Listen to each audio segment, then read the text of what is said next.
마태복음 6장 9절 말씀입니다. 신약성경 7쪽에 있습니다.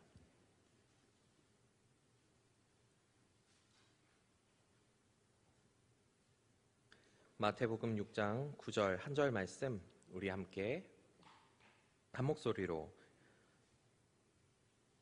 읽으시겠습니다.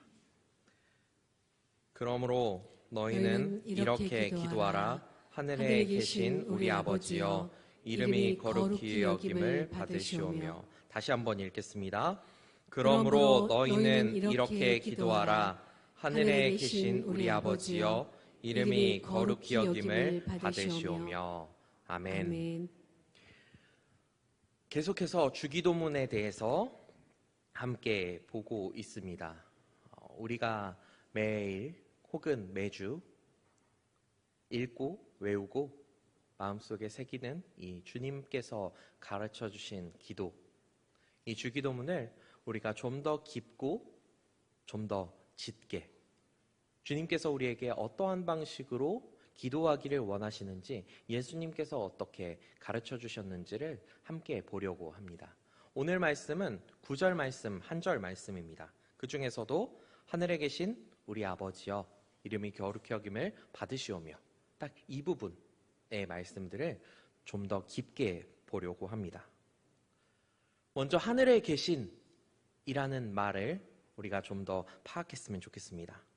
예수님께서 드리시는 기도 시작하면서 하늘로부터 시작합니다. 우리가 오늘 볼 이 말씀들은 세 가지로 크게 나눌 수가 있습니다. 제목을 함께 읽어볼까요? 한 목소리로 읽어보겠습니다. 하늘과 아버지와 거룩한 이름.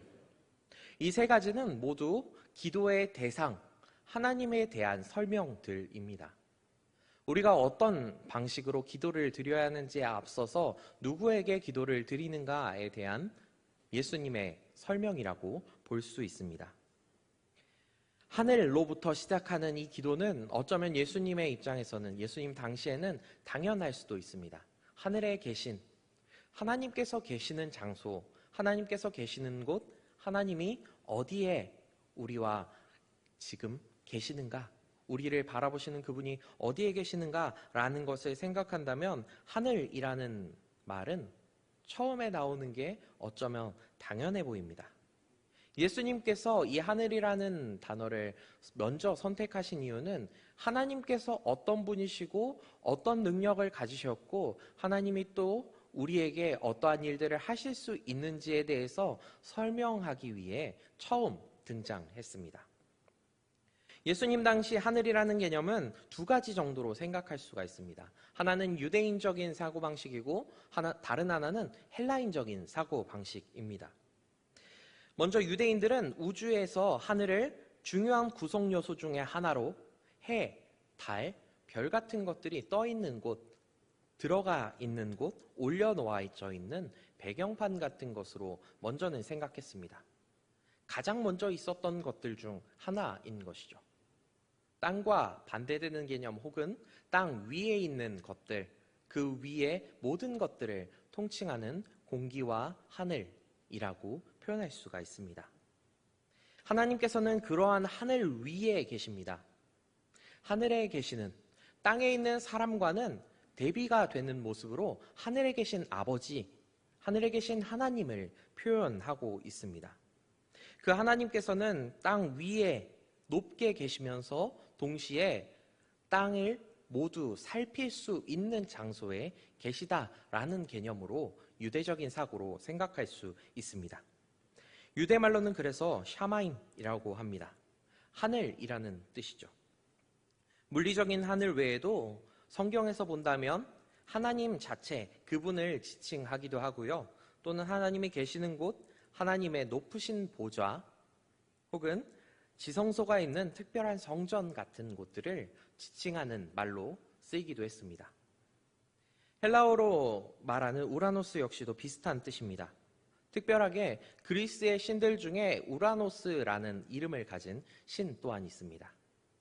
그래서 이 이름의 신처럼 그 모든 곳들에 존재하는 하늘이 아니라 특별한 인격을 가진 한 신을 지칭하거나 혹은 하늘이라고 했을 때 어떠한 특별한 장소, 신들이 모여있는 장소, 올림푸스 하늘 같은 산 위에 있는 특별한 장소나 아니면 바다 너머의 머나먼 곳 같은 사람들이 사는 땅과는 구별된 특별한 장소를 지칭하는 말로 쓰이기도 했습니다. 우리가 생각할 때 하늘은 어떤 곳입니까? 현대적인 관점에서 과학적으로 따졌을 때 우리가 봤을 때 두 가지 정도로 생각할 수가 있습니다. 지평선이나 수평선 위로 떠 있는 모든 공간 혹은 공기들이 총칭되는 말입니다. 또는 과학적으로는 우리가 떠 있는 이 지표면 여기서부터 위로 10km에서 100km 정도 되는 기상 활동들이 관측되는 곳들, 비, 구름, 눈, 바람, 그리고 크게는 오로라 같은 모습들까지 우리 눈으로 볼 수 있는 그 기상 환경들, 그러한 것들이 보이는 장소들을 하늘이라고 표현합니다. 우리가 지금 생각하는 하늘은 물리적인 개념에 가깝습니다. 유대인적인 사고에서도 그렇고요. 그리고 헬라인적인 사고에서도 그렇습니다. 눈으로 직접 볼 수 있고 우리가 직접 체험하는 기상 환경들을 통해서 느끼는 그 모든 공간들, 하늘 위라고 하는 그 공간들은 물리적인 개념입니다. 그런데 오늘 이 하늘이라고 하는 하나님을 지칭할 때 하나님과 함께 나오는 이 개념은 조금 다른 방향으로 우리가 이해해야 합니다. 그저 생각했을 때 하나님께서 계시는 곳, 하나님이 어디에 계시는 건가? 라고 하는 단순한 사고가 있을 수 있습니다. 그런데 하나님이 누구신가에 대해서 이해하고 난다면 우리가 그 하늘을 좀 더 정확하게 알 수가 있습니다. 하나님은 누구시냐면 영이십니다. 영으로 있으신 분이죠. 우리가 눈으로 보거나 혹은 만지거나 하나님을 직접 대면한다면 유대인적인 관점에서는 하나님을 만났을 때 죽을 수밖에 없습니다. 하늘 역시도 마찬가지입니다. 하늘에 올라가서 있을 수 있는 사람들은 한정되어 있습니다. 성경에서도 그렇게 올라간 사람은 정말 얼마 없습니다. 우리가 생각나는 이름들이 있죠. 예수님 또한 그 하나님 옆에 하늘에 올라가셨습니다. 그렇다면 물리적으로 우리가 갈 수 있는 공간의 하늘이 아니라면 그 하늘은 무엇이겠습니까? 하나님의 주권과 하나님의 능력을 뜻한다고 보시는 게 훨씬 더 옳은 판단일 것입니다. 하나님을 안다는 것은 하나님의 계시는 그곳을 안다는 것은 하나님께서 우리와 함께 하시고 영으로서 우리와 동행한다는 것을 아는 것과 같은 의미입니다. 이사야서 41장 10절에서는 이렇게 이야기하고 있습니다. 한 목소리로 우리 함께 읽어보겠습니다. 함께 읽습니다. 두려워 말라 내가 함께함이라 놀라지 말라 나는 내 하나님이 됨이라 내가 너를 굳세게 하리라 참으로 너를 도와주리라 참으로 나의 의로운 오른손으로 너를 붙들리라. 아멘.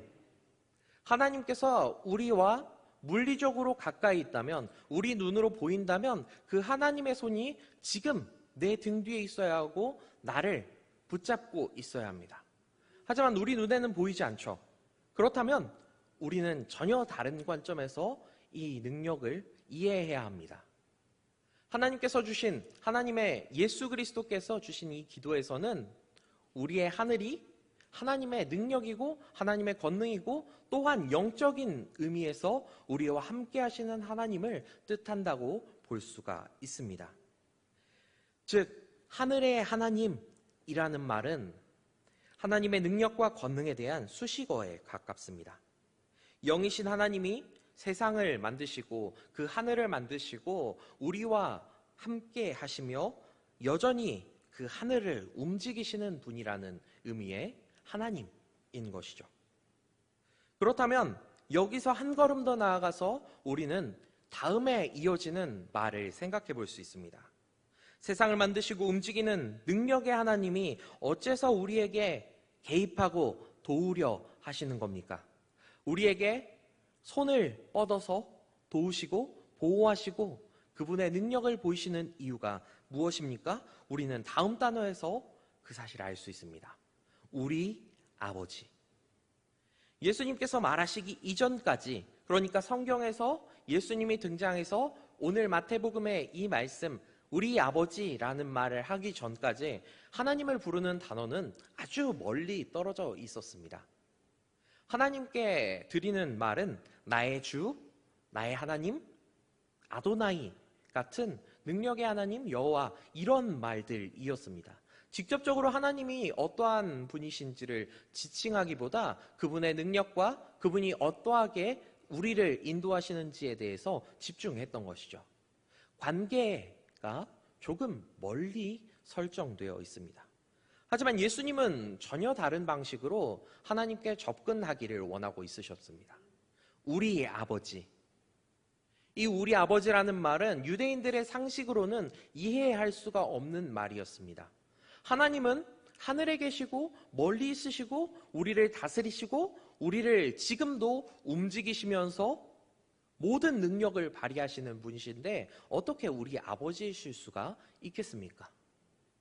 우리 아버지라는, 아바 아버지라는 이 단어는 생각 이상으로 훨씬 더 친밀한 말입니다. 그냥 친한 관계들에서 사용하지도 않고요. 아주 특별하게 가까운 관계에서만 사용하는 말이 아버지, 우리 아버지라는 말입니다. 이 말을 거룩하신 하나님, 세상을 창조하시고 여전히 세상이라는 거대한 규칙을 움직이시면서 이스라엘을, 역사를 움직이시는 그분의 이름으로 어떻게 붙일 수가 있었겠습니까?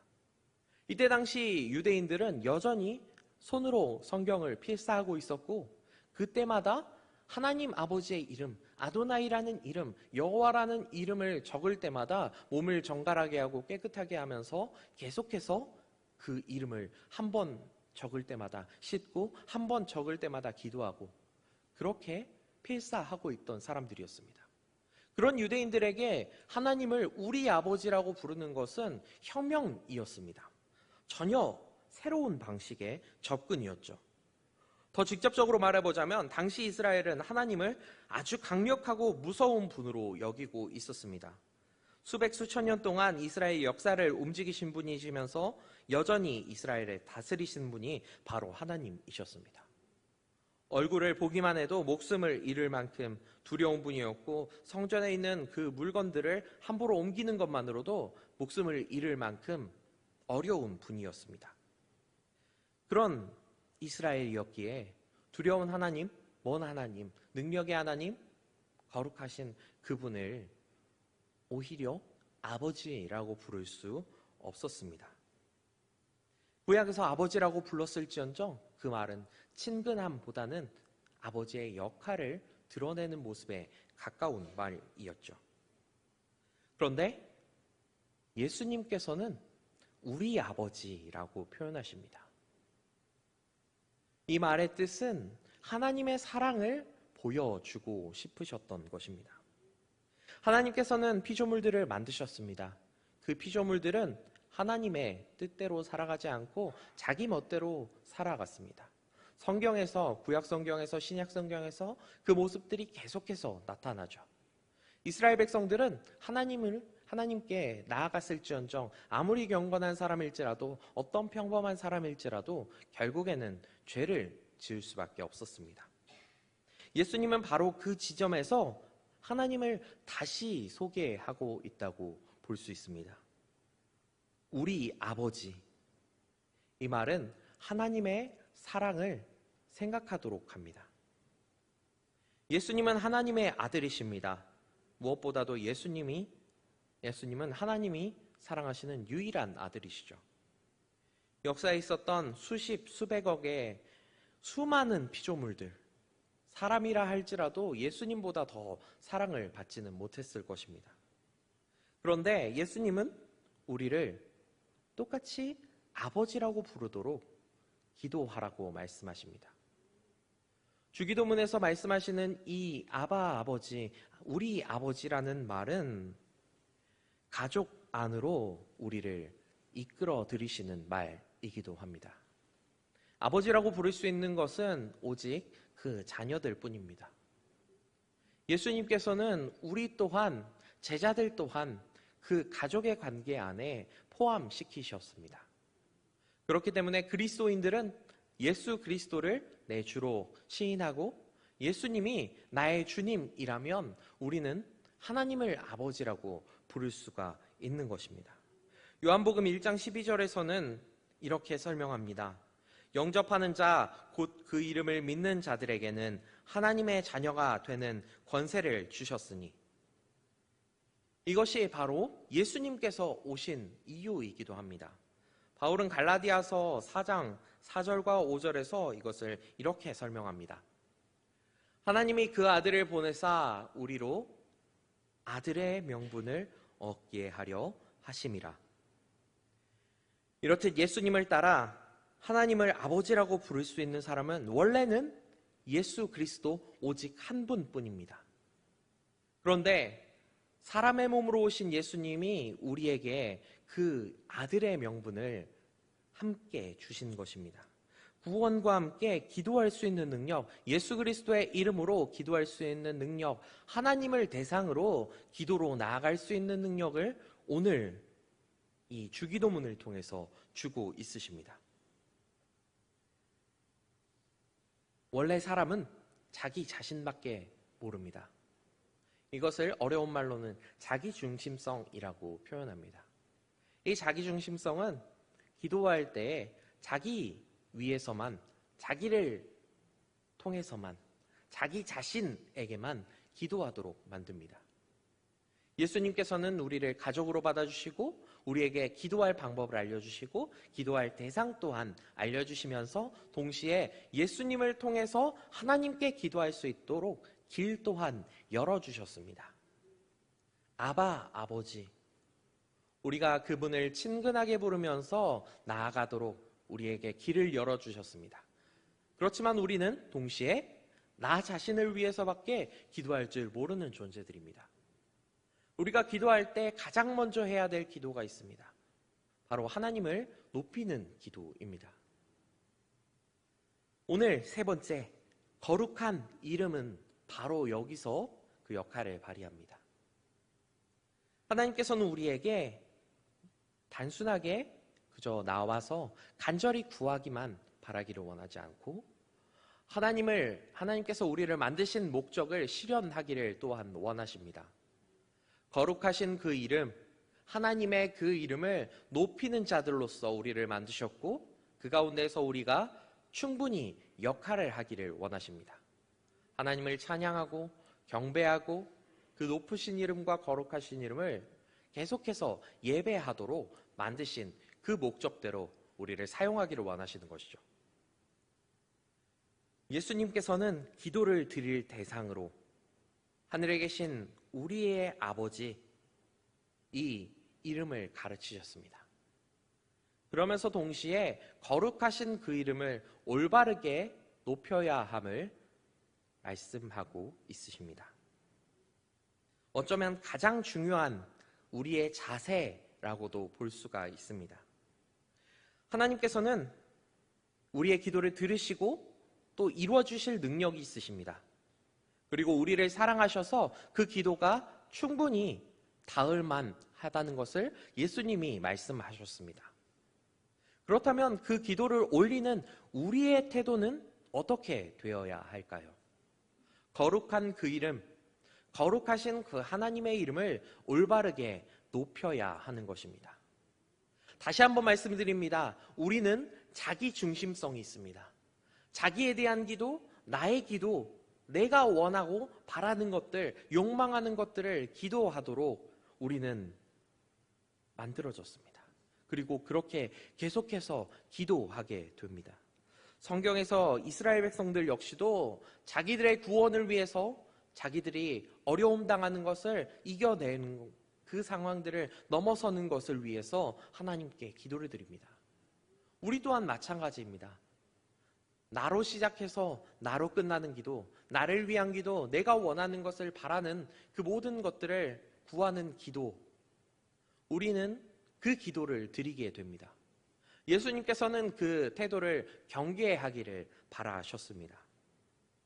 거룩하신 분, 거룩하신 하나님을 거룩하게 여기도록, 그리고 그분이 거룩하신 이름을 그 거룩하게 여기는 삶을 살아가도록 우리에게 가르치고 있으십니다. 거룩하게 여기는 것, 하나님과 사람을 구별되게 여기는 것은 하나님을 존중하는 것을 뜻합니다. 거룩함이라는 단어 자체가 하나님과 우리를 구별하고 구별된다는 뜻입니다. 특별히 하나님의 놀라운 권능과 고결함을 나타내는 데에 이 거룩함이라는 단어를 사용합니다. 따라서 기도를 드리며 거룩히 여기는 이름을 거룩하게 여김받도록 찬양하고 경배하는 것, 바로 그러한 태도를 보여야 한다는 것입니다.